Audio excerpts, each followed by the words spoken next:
જિલ્લામાં પણ વરસાદી માહોલ જામ્યો છે। સવારથી વાદળછાયા વાતાવરણ પછી વરસાદી માહોલ જામ્યો।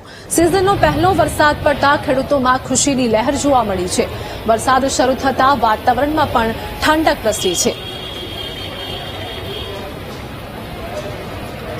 તો વરસાદ શરૂ થતા વાતાવરણમાં પણ ઠંડક પ્રસરી છે। આ સાથે જ પોરબંદર જિલ્લામાં વરસાદી માહોલ જામ્યો છે। ખેડૂતોમાં પણ આનંદની લાગણી જોવા મળી રહી છે, જેમાં વાદળછાયા વાતાવરણ પછી વરસાદી માહોલ જામ્યો હતો।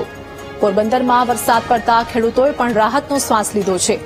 વરસાદ શરૂ થતા વાતાવરણમાં પણ ઠંડક પ્રસરી હતી।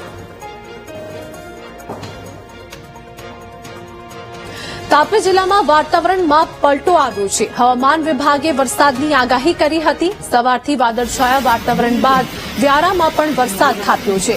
વ્યારા સહિત આસપાસના ગ્રામ્ય વિસ્તારોમાં પણ વરસાદ ખાબક્યો। ઉકળાટ બાદ વાતાવરણમાં ઠંડક પ્રસરી હતી। તો તાપીની વાત કરીએ, તાપીમાં પણ વાતાવરણમાં પલટો આવ્યો છે।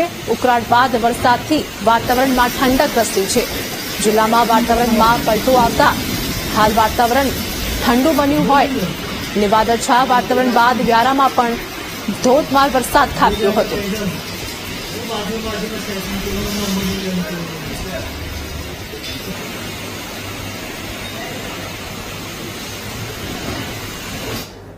છોટાઉદેપુર જિલ્લામાં પણ વરસાદી માહોલ જામ્યો છે। સંખેડામાં 2 કલાકમાં 5 ઇંચ જેટલો વરસાદ ખાબક્યો હતો। ધોધમાર વરસાદના પગલે વરસાદથી પાણી ભરાયા હોય તેવા દ્રશ્યો સામે આવ્યા। ડભોઈ બોડેલી નેશનલ હાઈવે પર પાણી ભરાયા છે।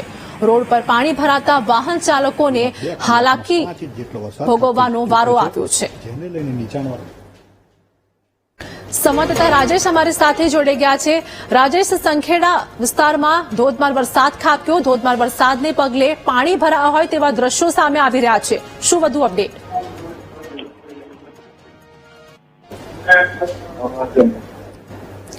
જી રાજેશ।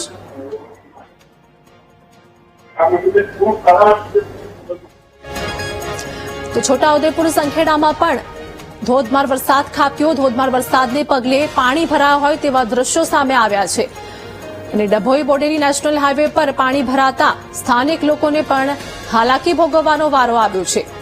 2 કલાકમાં 5 ઇંચ જેટલો વરસાદ ખાબક્યો હતો અને વાહન ચાલકોને પણ હાલાકી વેઠવાનો વારો આવ્યો છે।